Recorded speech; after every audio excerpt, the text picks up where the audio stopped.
The snow is already falling by the time Mara Hennessy steps out of the restaurant, and she doesn't stop to put on her coat. She just walks. Her heels find the wet sidewalk and she keeps moving, because if she stops, she might not start again. She doesn't look back at the windows of Auberge Saint-Gabriel, at the golden light spilling across the cobblestones of old Montreal, at the table where 30 of Brendan's colleagues are still laughing over their wine. She can't, not after what he said, not after the way they looked at her.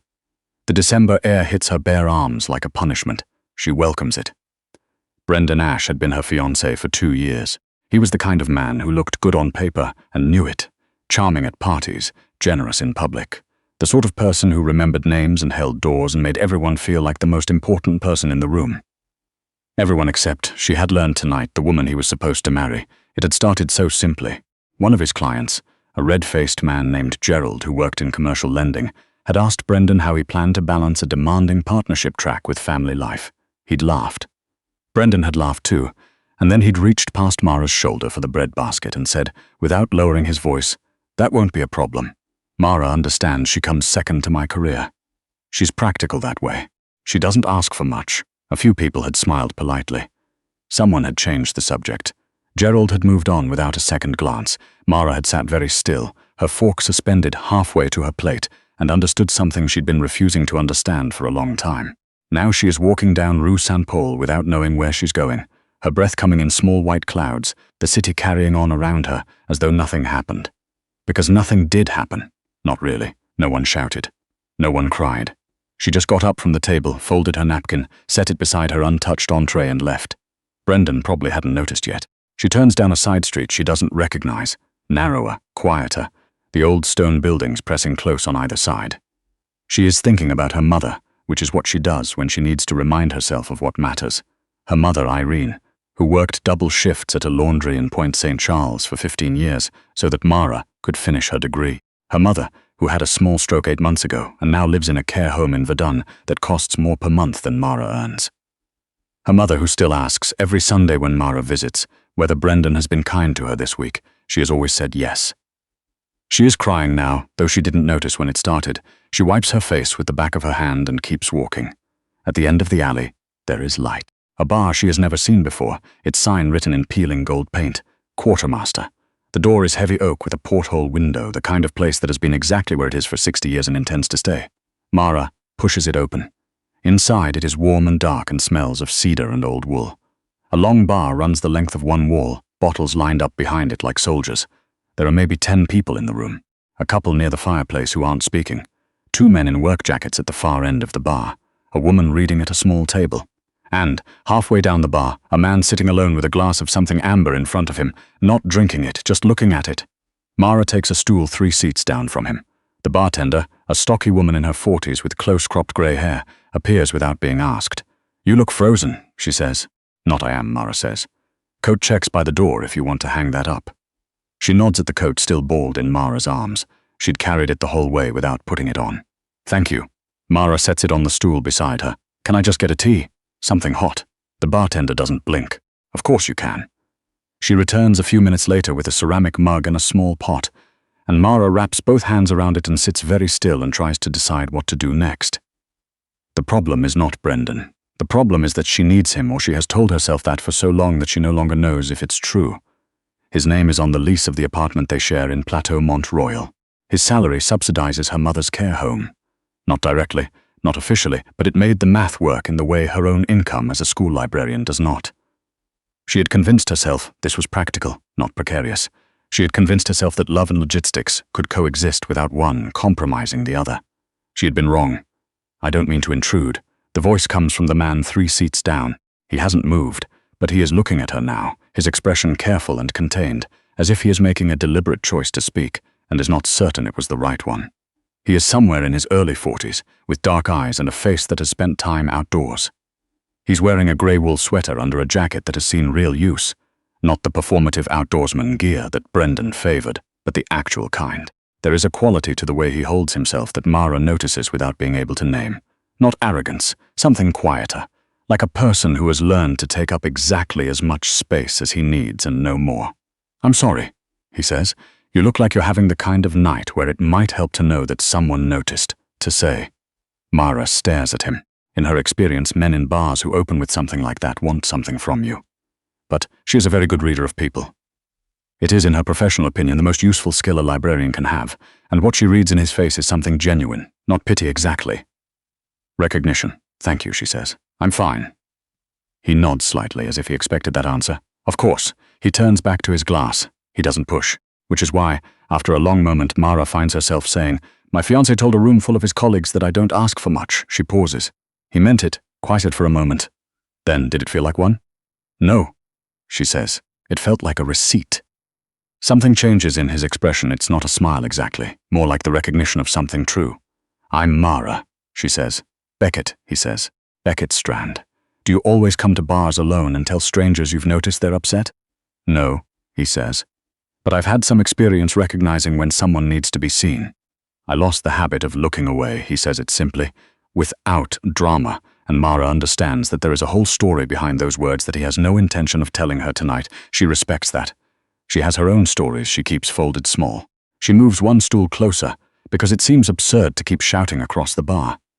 They talk for a long time. Mara is not sure when exactly it stops feeling like talking to a stranger and starts feeling like something else. Beckett is precise with language. He chooses his words the way someone handles something fragile. But he is also genuinely funny, in a dry, unhurried way that catches her off guard. He asks about her work with real interest, the way people rarely do. He wants to know about the kids, about what they're reading, about what it feels like when a reluctant reader finds the right book. He listens to her answer with his full attention, which is a thing that has become so rare in her life that she has almost stopped expecting it. She learns that he has a daughter.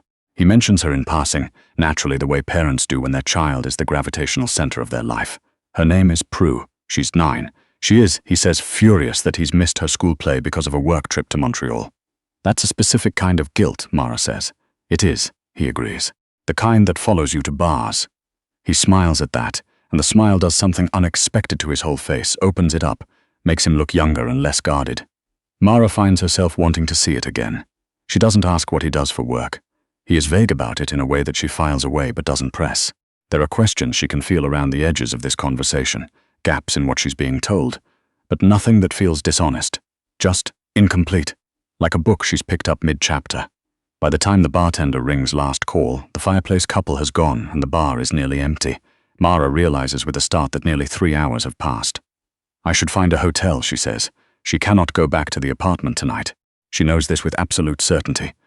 Beckett is quiet for a moment. The hotel go. I can walk you. You don't have to, I know. He stands, leaves cash on the bar, but it's after midnight and it's still snowing. Outside, the snow has thickened, softening the old city into something that looks like a photograph. They walk side by side, and Mara is aware of the snow settling in her hair and the cold finally reaching her, and the strange lightness of having said true things to a person who listened. At the entrance to the hotel, she stops. Thank you, she says, for the conversation. Noticing. He reaches into his jacket and produces a card. Simple, white, just a name, a number. If you need anything, he says, call that, anytime. She takes it, looks at it, looks at him.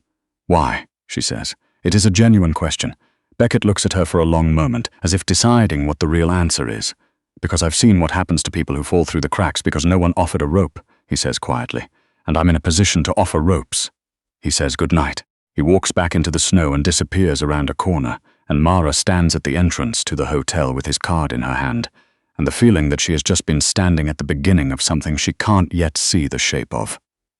What she doesn't know, what she has no way of knowing, is that the black Range Rover idling across the street has been there since they walked out of the quartermaster, that the man inside it watches until the hotel doors close behind her, that he picks up his phone and says in a low voice she checked in. She didn't go back to Ash's place, and that the person he calls says simply, good, keep watching Ash. I want to know what kind of man he really is by morning. The hotel room is small and clean, and Mara sits on the edge of the bed and calls her mother's care home because she promised she always would if anything went wrong. The night nurse who answers tells her that Irene is sleeping peacefully, that her vitals looked good at evening check, that she'd eaten most of her supper, and asked whether Mara was coming Sunday. Yes, Mara says. I'll be there Sunday. She hangs up and sits in the quiet and thinks about money, which is what she always thinks about when she's scared. She has $11,000 in a savings account that Brendan doesn't know about. She started it 3 years ago without fully understanding why. Now she understands. It was the part of her that was already paying attention. $11,000. Her salary. The care home costs that eat most of it. The math is not good. The math has never been good. The math is why she stayed. She picks up Beckett's card and looks at it for a long time before she puts it on the nightstand and goes to sleep. She calls the number the next afternoon because she has looked up her options and they are not encouraging, and because something about the conversation in the bar has left her with the unsettling conviction that she was not imagining the kind of person Beckett Strand is. The phone rings once. A woman answers. Crisp, professional. Strand Group, how can I direct your call? I'm looking for Beckett. Beckett Strand. He gave me this number. Your name? One moment, Miss Hennessy. The hold music is something classical that she recognizes but can't name. Then Beckett's voice, unhurried and familiar, as if they'd spoken yesterday. I wasn't sure you'd call. I wasn't sure either, she says honestly. I need some advice about options, and I think you might know the kind of people who could help. Tell me what you need, she tells him. About the apartment. About the care home fees and the math that doesn't work. About Brendan's name on paperwork that affects her life in ways she is only now fully inventorying. Beckett listens without interrupting, and when she finishes, there is a short silence. Where are you staying? Still at the Galt. I'm sending a call. There are people I want you to meet. A family lawyer and a financial advisor who work specifically with people navigating exactly this kind of transition. They can assess your situation and give you a real picture of where you stand. No obligation. Just information. Beckett. You need information before you can make decisions. That's all this is. She goes. The car takes her to a glass building in Griffintown, clean and quiet, where a woman named Solange Tremblay shakes her hand and spends 90 minutes walking her through her legal position with the calm efficiency of someone who has done this many times. What Mara learns is this. She has more ground to stand on than she thought. Her name is not entirely absent. There are entitlements she wasn't aware of.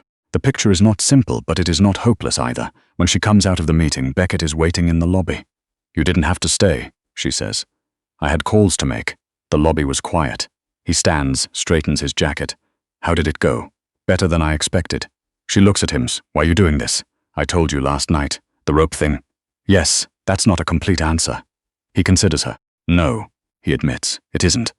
He holds the door for her and they step outside into the cold afternoon light, and he says quietly, there was someone in my life who needed help getting out of a situation she shouldn't have been in. I wasn't able to help her in time. I've spent the better part of a decade making sure I don't miss that chance again when it comes. Mara doesn't ask who. She can hear the weight of it, the old grief that has been carried so long it has changed shape. I'm sorry, she says. Don't be, it's what made me useful. He looks at her steadily. Come and meet Prue. She blinks. What? My daughter? She's been staying with my sister in Westmount while I've been in town for meetings.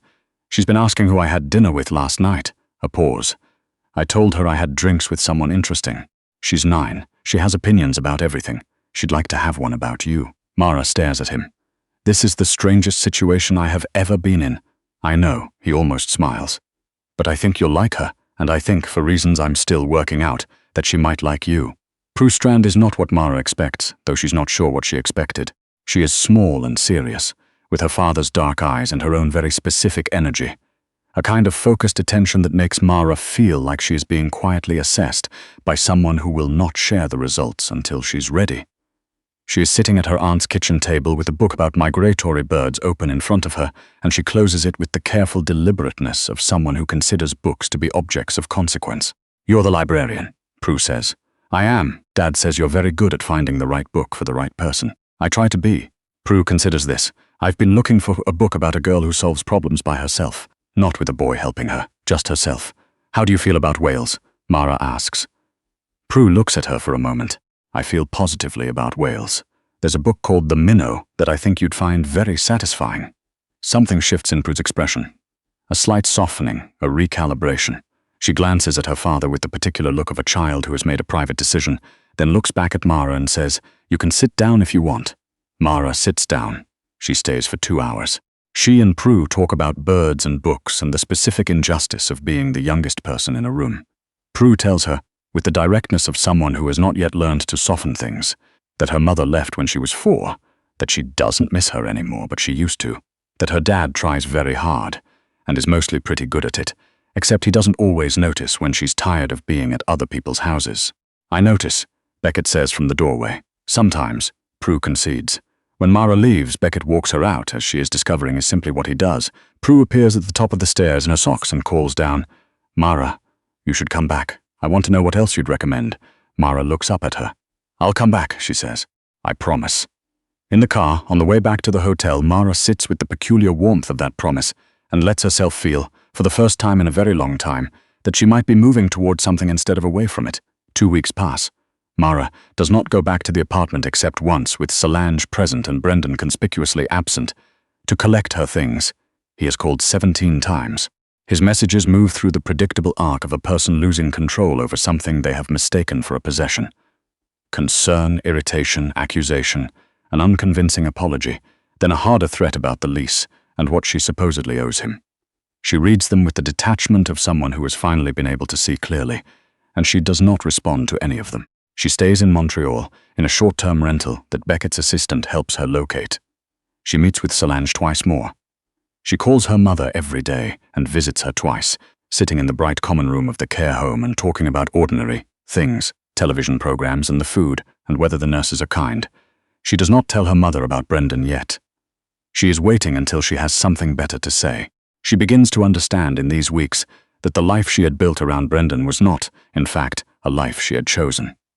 It was a life that had happened to her while she was busy trying to make the numbers work. The difference between those two things turns out to be significant. Beckett is in and out of the city. He has offices in Toronto, she learns, and something in Vancouver that he's vague about, and periodic trips to places he mentions and then doesn't elaborate on. She doesn't ask. But they talk, in the gaps, sometimes by phone, sometimes at the bar where they met, which has become a comfortable neutral territory. And the conversations have a quality of honesty that she finds herself looking forward to in a way that makes her slightly nervous. She knows what she suspects about him. The men who come and go at the edges of his professional life, their particular way of being watchful. The fact that his lawyer is not just a lawyer, and his financial advisor is not just a financial advisor.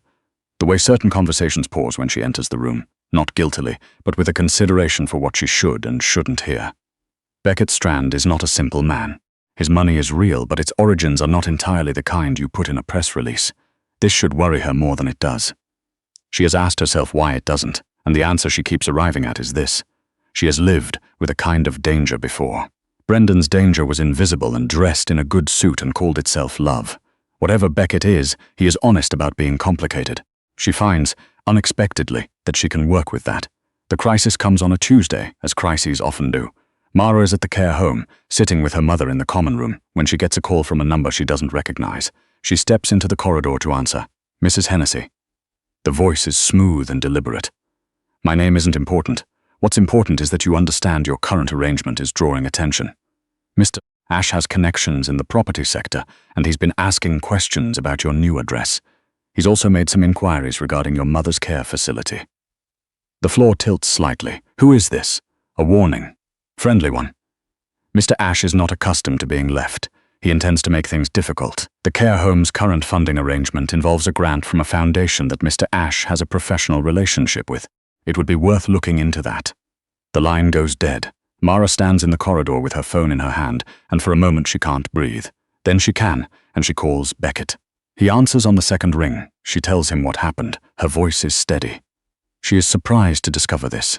When she finishes, there is a silence that does not feel like inaction. "Where are you?" he asks. "At my mother's care home." "Stay there. Don't go back to the rental until I call you. I'm going to find out what Brendan Ash thinks he's doing, and then I'm going to make sure he understands exactly what his options are." "Beckett." She keeps her voice low. "What does that mean?" "It means I'm going to handle it." A pause. "Legally, through channels that will be very persuasive. Is that enough for now?" She leans against the corridor wall and looks at the familiar linoleum, the bulletin board with its activity schedules, the distant sound of her mother laughing at something on the television. "Yes," she says. "That's enough." What follows happens quickly, in the way that things happen when someone with significant resources decides they are going to happen. Beckett's people, and she understands now more fully what that means. Spend 3 days documenting Brendan Ash with a thoroughness that his professional reputation does not survive. Billing irregularities. A client whose interests he subordinated to his own. A conflict of interest he never disclosed. The foundation grant, it turns out, was one of several funding arrangements he had woven into his network of professional obligations and personal leverage, tools he'd never expected anyone to examine. The morning his firm receives the preliminary documentation from a regulatory body that has been looking for exactly this kind of thread to pull, Brendan Ash calls Mara and tells her he's withdrawing all claims on the apartment, that he hopes she finds what she's looking for, that he always thought she deserved better. She thinks about telling him that she agrees. It's over, Beckett tells her that evening. It's over. They are standing on the terrace of his Montreal office, the city spread out below them in the early dark, the St. Lawrence a broad black ribbon in the distance. He's not going to bother you again. He has enough of his own problems now to occupy him. You're certain? I am. She looks at the city. She thinks about the $11,000 in her savings account and her salary and the math she has always had to do, and the fact that for the first time in years, the math is just the math. It doesn't have the weight of someone else's name on it. I want to go back to working full hours, she says. I took a half-time arrangement when my mother's situation was at its worst, but she's more stable now. I want to rebuild. She pauses. Not because I need rescuing. I want to say it out loud to someone who'll understand what it means. I understand what it means, Beckett says quietly. She turns to look at him. In the low light, with the city behind him, he looks exactly like what he is. A man who has built something formidable and is not sure whether it was worth what it cost, who has a daughter who is furious at him for missing things and loves him fiercely anyway, who sat alone in a bar in old Montreal and made a choice to say something to a woman who looked like she needed to be seen. Why didn't you tell me more about yourself? She asks. From the beginning. Would you have gotten in the car, he says. She thinks about it honestly. Neither do I, he looks at her steadily, but I think the person you are right now, the one who made it through the last few weeks, can handle the full picture. If you want it, I want it. It's not simple. I didn't ask for simple. I asked for honest. Something in his face changes. Not the careful, contained man from the bar. Something underneath that, older and more tired and considerably more real. I run a private security and intelligence firm, he says. The legal work is legitimate and substantial. The less visible work is consequential. I operate in spaces where formal institutions don't reach. I have relationships that don't belong in a press release. I have people who work for me who are not entirely conventional. I have enemies. And Prue, Mara says. And Prue, and the daughter of someone you couldn't help. A long silence. Her name was Jenna. She was my partner. She was caught in something that should have been my problem to solve, not hers. I didn't move fast enough. I'm sorry. I've been trying to be useful since then. It's the only way I know to carry it. Mara is quiet for a moment. The city breathes below them. She thinks about her mother asking every Sunday whether Brendan has been kind to her. She thinks about the years she said yes. I don't need protecting, she says at last. I want that to be clear. I know, but I could use. She stops, finds the word. A partner, someone who actually sees me, not someone I disappear inside of. Beckett looks at her for a long time. I'm not easy to be with, he says. I should say that. I'm not asking for easy. She meets his eyes. I'm asking if you're willing. Yes, he says. I am. He reaches across the space between them and takes her hand, and Mara feels something she has not felt in so long that it takes her a moment to name it. Not safety exactly, not certainty. Something more like the feeling of standing on solid ground, and finally knowing it. They wait. Not because either of them wants to, but because Mara is a careful person, and she has learned the hard way that the right things are worth doing correctly. There are months of Solange and paperwork and the slow administrative business of disentangling her life from Brendan's. There are Sunday visits to her mother, and the day she finally tells Irene what happened, and the way her mother takes her hand and says, I always thought that man was keeping you small, Mara. I just didn't know how to say it. There are evenings with Prue, who has decided that Mara is someone whose recommendations can be trusted, and who has therefore worked her way through 4 books and declared opinions on all of them. There is the particular joy of being needed by a 9-year-old for something you're actually good at. The way it fills a space you hadn't known was empty. And there is Beckett. There is the growing, uncomplicated fact of him, his steadiness, the way he makes room for her without consuming her, the way he listens, the way he and Prue are with each other, this small family with its history of losses, still intact and still trying, which is perhaps the bravest thing she has ever seen. In April, when the snow is gone and the city has turned green and her life looks almost unrecognizable from the one she walked out of that December night, Beckett meets her on the steps of the care home after a Sunday visit and says, I'd like to ask you something. All right, she says. I'd like you to come home with me, not to visit, to stay. Prue thinks you should have the room with the window seat, because you'll want somewhere to read. She's already moved her art supplies out of it. Mara looks at him, thinks about Prue, solemn and practical, relocating her art supplies in anticipation of an answer that hadn't been given yet. She was very confident, she says. She gets that from me. Mara laughs, a real one, the kind that surprises her, and Beckett smiles, and it does to his face what it always does. Opens it up, makes him look younger, makes him look like someone who might be happy. Yes, she says. Tell Prue I'll be there by the end of the week. He takes her hand, and they stand on the steps in the April light, and her mother is inside watching her programs, and Prue is somewhere across the city moving her art supplies, and Mara Hennessy feels for the first time in a very long time, exactly like herself. There is a ceremony the following October, small and deliberate, held in the garden of a house in Westmount, where the leaves are turning gold and the air smells of wood smoke and the particular kind of sharpness that Canadian autumn keeps for its best days. Prue wears a dress she chose herself and delivers her role as witness with the seriousness of someone presiding over something important, which she is. Irene is there in her wheelchair, bundled in the good wool blanket Mara brought from home, watching her daughter with an expression that has no name except the one mothers have been making for as long as there have been mothers. The vows Mara and Beckett exchange are their own words, chosen carefully, which is the only way either of them knows how to do anything. She says, I promise to see you, all of you, the complicated parts and the quiet ones. I promise to be honest when it's hard and present when it matters.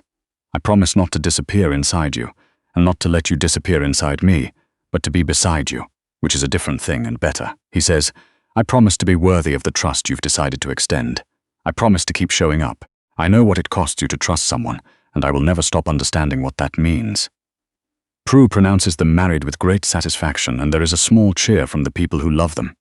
And Mara turns to her husband and sees in his face everything she was looking for when she walked into that bar on a December night, with her coat in her arms and her life in pieces. She was not looking for him, she thinks. She was looking for herself. But it turns out, sometimes, the two things find you in the same place. Later, after the cake and the photographs and the moment when Prue falls asleep in her chair, still holding her bouquet and has to be carried inside, Mara slips out to the garden alone. The leaves have gone dark in the evening air, the last of the light sitting in the treetops. She can hear voices from inside. Her mother's laugh, low and familiar, the way it has sounded her whole life. She thinks about the woman who walked out of that restaurant in December and didn't look back. About the courage that took, which she didn't recognize as courage at the time because she was too frightened to call it anything but necessity. She thinks about Brendan, not with anger anymore, but with something more like clarity. He was someone who needed her small so he could feel large. She spent a long time making herself fit that shape. She is done with that now. Beckett appears beside her without her hearing him come, which she is almost used to. He stands next to her in the dark garden, his shoulder warm against hers, and doesn't say anything, because after all this time he knows when she is finished with something and when she isn't. She isn't finished yet. She wants to stand here for one more moment and hold the full weight of it, where she was and where she is, before she turns around and walks back into the light. She turns around. She walks back in.